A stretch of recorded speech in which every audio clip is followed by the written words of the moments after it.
Hello friend, आप कैसे हो। आप सभी को आज का वीडियो में बहुत बहुत स्वागत है। तो गाइज, ये जो टॉपिक आज का होगा पारिस्थितिकी, और इसका ये पार्ट 2 है, जो कि इससे पहले पार्ट 1 हो चुका है। तो गाइज, अगर आप किसी भी एग्ज़ाम का तैयारी करते हैं तो ये वीडियो आपके लिए बहुत इंपॉर्टेंट होगा, क्योंकि ये पारिस्थितिकी से एग्जाम में क्वेश्चन पूछा हुआ है, वही क्वेश्चन है। तो गाइज, आपका फर्स्ट नंबर क्वेश्चन है, भारत में वन अनुसंधान संस्था कहाँ स्थित है। तो फर्स्ट का आंसर हो जाएगा आपका ऑप्शन सी हो जाएगा, जो कि यहाँ पे वन अनुसंधान संस्था ये देहरादून में स्थित है। तो फर्स्ट का आंसर हो जाएगा आपका ऑप्शन सी। 2 नंबर क्वेश्चन है, पृथ्वी का विशालतम पारिस्थितिकी तंत्र है। तो 2 का आंसर हो जाएगा आपका ऑप्शन बी हो जाएगा, पृथ्वी का विशालतम पारिस्थितिक तंत्र जो कि क्या है, तो जलमंडल है। तो 2 का आंसर हो जाएगा आपका ऑप्शन बी। 3 नंबर क्वेश्चन है, निम्नलिखित में से कौन कृत्रिम पारिस्थितिकी तंत्र है। तो 3 का आंसर हो जाएगा आपका ऑप्शन ए हो जाएगा, धान का खेत, जो कि ये क्या है, तो ये कृत्रिम पारिस्थितिकी तंत्र है। तो आपका आंसर हो जाएगा ऑप्शन ए। 4 नंबर क्वेश्चन है, रेड डाटा बुक में किसका विवरण दिया जाता है। तो 4 का आंसर हो जाएगा आपका ऑप्शन बी हो जाएगा, संकटापन पादप और जीव जंतु जो होता है, तो उसको रेड डाटा बुक में जो कि विवरण किया जाता है। तो आपका आंसर हो जाएगा ऑप्शन बी। 5 नंबर क्वेश्चन है, रेड डाटा बुक उन जातियों के बारे में जानकारी देती है जो संकटापन जाति हैं, जो संकटापन में है, उन्हीं के बारे में रेड डाटा बुक जानकारी देती है। तो आपका आंसर हो जाएगा ऑप्शन बी। 6 नंबर क्वेश्चन है, इनमें से कौन सा जैव विविधता के लिए खतरा है। तो 6 का आंसर हो जाएगा आपका ऑप्शन सी हो जाएगा, कौन सा, तो प्राकृतिक आवासों और वनस्पति का विनाश तथा झूम खेती करना। अगर ये जब करेंगे तो ये क्या होगा, तो इससे हमारा जैव विविधता पर खतरा पहुंचेगा। तो आपका आंसर हो जाएगा ऑप्शन सी। 7 नंबर क्वेश्चन है, भारत में पारिस्थितिक असंतुलन का निम्नलिखित में से कौन सा एक प्रमुख कारण है। तो 7 का आंसर हो जाएगा आपका ऑप्शन ए हो जाएगा, यहाँ पे पारिस्थितिक असंतुलन के प्रमुख कारक इसमें से कौन सा है, तो वन उन्मूलन है। तो आपका आंसर हो जाएगा ऑप्शन ए। 8 नंबर क्वेश्चन है, ताल पारिस्थितिक तंत्र की स्थिरता निर्भर करती है। तो 8 का आंसर हो जाएगा आपका ऑप्शन डी हो जाएगा, ताल पारिस्थितिक तंत्र की स्थिरता निर्भर करती है। तो ये उत्पादकों और उपभोक्ताओं पर निर्भर करती है। तो 8 का आंसर हो जाएगा आपका ऑप्शन डी। 9 नंबर क्वेश्चन है, प्रकृति के 9 नंबर क्वेश्चन है, प्रकृति के संतुलन को तय करने वाला मुख्य कारक है। तो 9 का आंसर हो जाएगा आपका ऑप्शन ए हो जाएगा, प्रकृति के संतुलन को तय करने वाला मुख्य कारक मानव गतिविधियां हैं। तो 9 का आंसर हो जाएगा आपका ऑप्शन ए। 10 नंबर क्वेश्चन है, निम्न में से किसे वैश्विक विरासत का वन माना जाता है। तो आपसे यहाँ पे पूछा है वैश्विक विरासत का वन माना जाता है किसको। तो 10 का आंसर हो जाएगा आपका ऑप्शन सी हो जाएगा, पश्चिम बंगाल में सुंदर वन को क्या माना जाता है, तो वैश्विक विरासत का वन माना जाता है। तो आपका आंसर हो जाएगा ऑप्शन सी। 11 नंबर क्वेश्चन है, वर्णक जो वनस्पति को पराबैंगनी किरणों के दुष्प्रभाव से बचाता है, कौन सा है। तो आपका आंसर हो जाएगा ऑप्शन सी हो जाएगा, यहाँ पे फाइकोसाइनिन, जो कि ये क्या करता है, तो ये पराबैंगनी किरणों को दुष्प्रभाव से बचाता है वनस्पति को। तो आपका आंसर हो जाएगा ऑप्शन सी। 12 नंबर क्वेश्चन है, सर्वाधिक जैव विविधता कहाँ पाई जाती है। तो 12 का आंसर हो जाएगा आपका ऑप्शन ए हो जाएगा, उष्णकटिबंधीय वनों में सर्वाधिक जैव विविधता पाई जाती है। तो 12 का आंसर हो जाएगा आपका ऑप्शन ए। 13 नंबर क्वेश्चन है, काजीरंगा किस लिए जाना जाता है। तो काजीरंगा किस लिए जाना जाता है। तो 13 का आंसर हो जाएगा आपका ऑप्शन ए हो जाएगा, गेंडा के लिए काजीरंगा को जाना जाता है। तो 13 का आंसर हो जाएगा आपका ऑप्शन ए। 14 नंबर क्वेश्चन है, पारिस्थितिक तंत्र में तत्वों के चक्रण को क्या कहते हैं? तो 14 का आंसर हो जाएगा आपका ऑप्शन बी हो जाएगा। पारिस्थितिक तंत्र में तत्वों के चक्रण को जैव भू रासायनिक चक्र कहते हैं। तो 14 का आंसर हो जाएगा आपका ऑप्शन बी। 15 नंबर क्वेश्चन है, चिपको आंदोलन मूल रूप से किसके विरुद्ध था? तो 15 का आंसर हो जाएगा आपका ऑप्शन सी हो जाएगा, ये वन कटाई के विरुद्ध था। चिपको आंदोलन मूल रूप से किसके विरुद्ध था? तो ये वन कटाई के विरुद्ध था। तो 15 का आंसर हो जाएगा आपका ऑप्शन सी। 16 नंबर क्वेश्चन है, इको मार्क उन भारतीय उत्पादों को दिया जाता है जो, तो 16 का आंसर हो जाएगा आपका ऑप्शन सी हो जाएगा, जो कि यहाँ पे इको मार्क उन भारतीय उत्पादों को दिया जाता है जो पर्यावरण के प्रति मैत्रीपूर्ण हो, उसे क्या दिया जाता है? तो इको मार्क दिया जाता है। तो आपका आंसर हो जाएगा ऑप्शन सी। 17 नंबर क्वेश्चन है, वातावरण में ग्रीन हाउस गैस के बढ़ते बाहुल्य के कारण निम्नलिखित प्रभावित हुए हैं। तो क्या चीज प्रभावित हुए हैं? तो यहाँ पे ऑक्सीजन निषेचन प्रभाव हुआ है। तो आपका आंसर हो जाएगा ऑप्शन सी। 18 नंबर क्वेश्चन है, यहाँ पे ओजोन इतनी सांद्रता मतलब संक्रेदन पर गंभीर फुफ्फुसीय रोग उत्पन्न करके मानव स्वास्थ्य को प्रभावित करता है। तो ये आपका ऑप्शन डी हो जाएगा, जो कि 9.0 ppm पर हो जाता है। तो ये क्या करता है? तो ये फुफ्फुसीय रोग उत्पन्न करके मानव स्वास्थ्य को प्रभावित करता है। तो 18 का आंसर हो जाएगा आपका ऑप्शन डी। 19 नंबर क्वेश्चन है, विश्व का सबसे अधिक तेजी से बढ़ने वाला जल पादप है। तो 19 का आंसर हो जाएगा आपका ऑप्शन सी हो जाएगा। कौन से?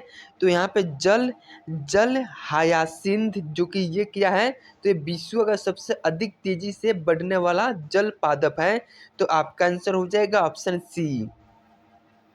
20 नंबर क्वेश्चन है, निम्नलिखित में से किस कार्य से पारिस्थितिक संतुलन बिगड़ता है? तो 20 का आंसर हो जाएगा आपका ऑप्शन ए हो जाएगा, लकड़ी काटना, जो कि अगर आप लकड़ी को काटोगे तो इससे क्या होगा? जो कि हमारा पारिस्थितिक संतुलन बिगड़ जाएगा। तो 20 का आंसर हो जाएगा आपका ऑप्शन ए। 21 नंबर क्वेश्चन है, यदि विश्व के सभी पादप मर जाते हैं तो सभी पशु भी इनकी कमी के कारण मर जाएंगे। तो किसके कमी के कारण? तो ऑक्सीजन के कमी के कारण मर जाएंगे। तो आपका आंसर हो जाएगा ऑप्शन डी। 22 नंबर क्वेश्चन है, जब पादप विविधता को प्राकृतिक आवास में संरक्षित किया जाता है तो इस संरक्षण को कहते हैं, तो इस संरक्षण को क्या कहते हैं? तो 22 का आंसर हो जाएगा आपका ऑप्शन बी हो जाएगा, इस संरक्षण को यहाँ पे स्वस्थाने कहते हैं। तो 22 का आंसर हो जाएगा आपका ऑप्शन बी। 23 नंबर क्वेश्चन है, अत्यधिक वन उन्मूलन का सबसे अधिक खतरनाक प्रभाव है। तो 23 का आंसर हो जाएगा आपका ऑप्शन बी हो जाएगा। कौन से? तो मृदा अपरदन। अगर अत्यधिक वन उन्मूलन होगा तो इससे सबसे अधिक क्या खतरनाक प्रभाव पड़ेगा? तो मृदा अपरदन होगा। तो आपका आंसर हो जाएगा ऑप्शन बी। 24 नंबर क्वेश्चन है, चारण आहार श्रृंखला के आधार तल के जीव होते हैं। तो आपका आंसर हो जाएगा 24 का आपका करेक्ट आंसर हो जाएगा ऑप्शन ए हो जाएगा, उत्पादक होता है, जीव होता है, जो कि 24 नंबर क्वेश्चन है, चारण आहार श्रृंखला के आधार तल में जीव होते हैं। तो चारण आहार श्रृंखला के आधार तल में जीव उत्पादक होते हैं। तो आपका आंसर हो जाएगा ऑप्शन ए। 25 नंबर क्वेश्चन है, पर्यावरणीय आयोजन के साथ मूलतः संबंधित संगठन है। तो आपका आंसर हो जाएगा ऑप्शन बी हो जाएगा, NEERI, जो कि ये पर्यावरण से संबंधित संगठन है। तो आपका आंसर हो जाएगा ऑप्शन बी। 26 नंबर क्वेश्चन है, मैंग्रोव वनों पर विश्व तापन का क्या प्रभाव होगा? तो 26 का आंसर हो जाएगा आपका ऑप्शन बी हो जाएगा, क्या प्रभाव होगा? तो मैंग्रोव वनों पर विश्व तापन का क्या प्रभाव? तो मैंग्रोव के विनाश के क्षेत्र जलमग्न हो जाएंगे। तो आपका आंसर हो जाएगा ऑप्शन बी। 27 नंबर क्वेश्चन है, भारत में धरातलीय विकास के दृष्टिकोण से विद्युत उत्पादन का सबसे अच्छा स्रोत कौन सा है?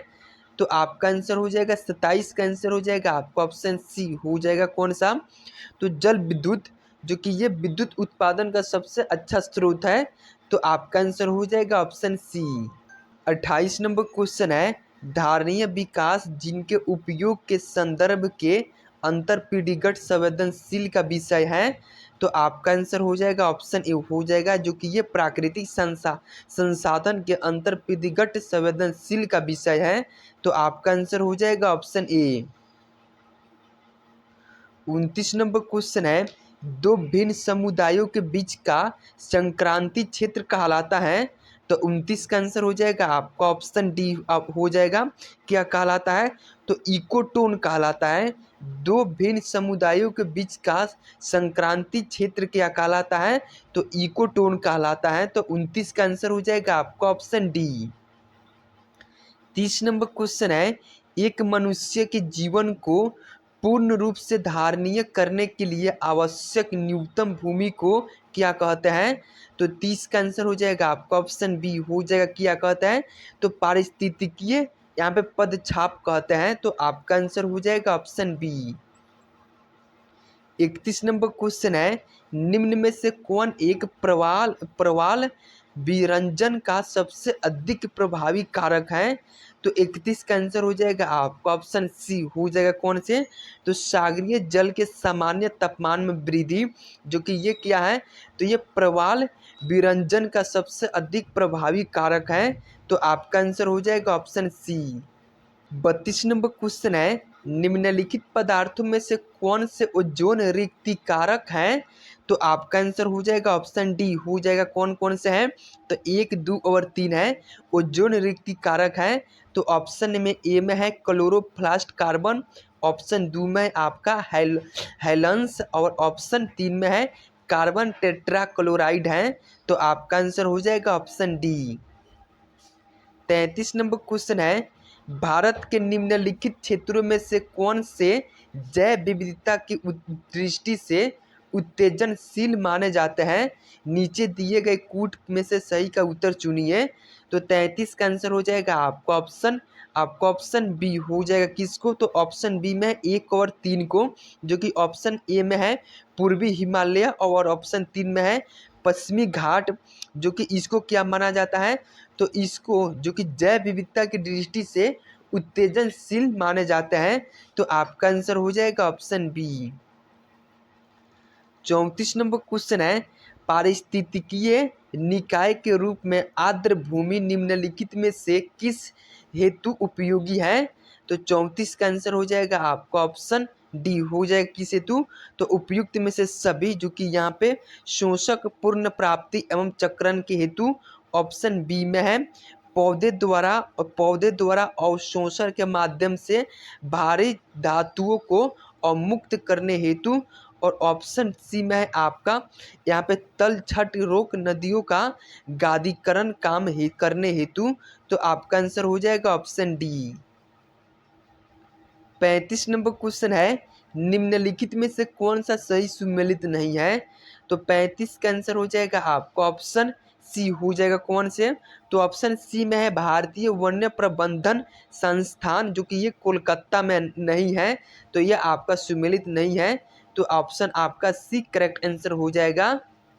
36 नंबर क्वेश्चन है, निम्नलिखित में से किस देश में विश्व के तापमानों पर आंकड़े इकट्ठे करने के लिए वैश्विक वायुमंडल चौकसी स्टेशन स्थापित नहीं किया गया है? तो कहाँ पे? तो ये भारत में नहीं किया गया है, तो आपका आंसर हो जाएगा ऑप्शन डी। 37 नंबर क्वेश्चन है, निम्नलिखित में से कौन सी हरित गृह गैस नहीं है? तो आपको बताना है हरित गृह गैस। तो 37 का आंसर हो जाएगा आपको ऑप्शन डी हो जाएगा नाइट्रोजन, जो कि ये हरित गृह गैस नहीं है, तो आपका आंसर हो जाएगा ऑप्शन डी। 38 नंबर क्वेश्चन है, निम्नलिखित में से कौन पारिस्थितिक तंत्र के विषय में सही नहीं है? तो 38 का आंसर हो जाएगा आपका ऑप्शन सी हो जाएगा। कौन से? तो यह एक बंद तंत्र होता है, जो कि यह पारिस्थितिकी तंत्र के विषय में सही नहीं है, तो आपका आंसर हो जाएगा ऑप्शन सी। 39 नंबर क्वेश्चन है, खाद्य श्रृंखला में मानव है? तो 39 का आंसर हो जाएगा आपका ऑप्शन डी हो जाएगा। तो ये क्या है? तो ये प्राथमिक तथा द्वितीयक उपभोक्ता है। तो आपका आंसर हो जाएगा ऑप्शन डी। 40 नंबर क्वेश्चन है, पारिस्थितिकी विज्ञान केंद्र कहाँ स्थित है? तो 40 का आंसर हो जाएगा आपका ऑप्शन डी हो जाएगा। पारिस्थितिकी विज्ञान केंद्र कहाँ स्थित है? ये बेंगलुरु में स्थित है। तो आपका आंसर हो जाएगा ऑप्शन डी। 41 नंबर क्वेश्चन है, विश्व पर्यावरण दिवस किस दिन मनाया जाता है? तो 41 का आंसर हो जाएगा आपका ऑप्शन सी हो जाएगा। कहाँ कब? तो विश्व पर्यावरण दिवस जो कि 5 जून को मनाया जाता है। तो आपका आंसर हो जाएगा ऑप्शन सी। 42 नंबर क्वेश्चन है, घटती घटती उत्पादनशीलता के क्रम में पारिस्थितिकी तंत्र में निम्नलिखित में से कौन सा क्रम सही है? तो 42 का आंसर हो जाएगा आपका ऑप्शन सी हो जाएगा। कौन से? तो यहाँ पे मैंग्रोव, घास मैदान, झील और सागर जो कि ये उत्पादनशील के क्रम में ये कौन से पारिस्थितिकी तंत्र में क्रम में सही है? तो मैंग्रोव, घास मैदान, झील और सागर है। तो आपका आंसर हो जाएगा ऑप्शन सी। 43 नंबर क्वेश्चन है, प्रथम विश्व पर्यावरण दिवस किस वर्ष मनाया गया था? तो 43 का आंसर हो जाएगा आपका ऑप्शन ए हो जाएगा। 1973 में प्रथम विश्व पर्यावरण दिवस मनाया गया था। तो आपका आंसर हो जाएगा ऑप्शन ए। 44 नंबर क्वेश्चन है, सर्वाधिक जैव विविधता कहाँ पाई जाती है?